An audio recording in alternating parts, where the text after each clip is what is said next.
نام کثرت کے ساتھ سنا وہ ہے سیدنا ابراہیم علیہ السلام کا نام، اور ہم جو بھی عمل کرتے ہیں ان دنوں ان کی نسبت سیدنا ابراہیم علیہ السلام کی طرف جاتی ہے۔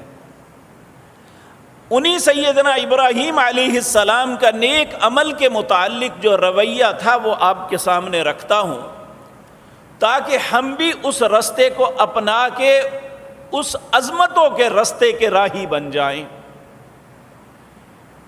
سیدنا ابراہیم نے ایک بہت بڑا کام کیا تھا، وہ کام تھا بیت اللہ کی تعمیر۔ اللہ نے حکم دیا، دونوں باپ بیٹوں نے یہ جو چار دیواری بنی ہوئی ہے بیت اللہ کی، جسے دیکھنے کے لیے ہماری آنکھیں ترستی ہیں، جب ہم وہاں چلے جائیں تو انسان کی کیفیت عجیب ہو جاتی ہے۔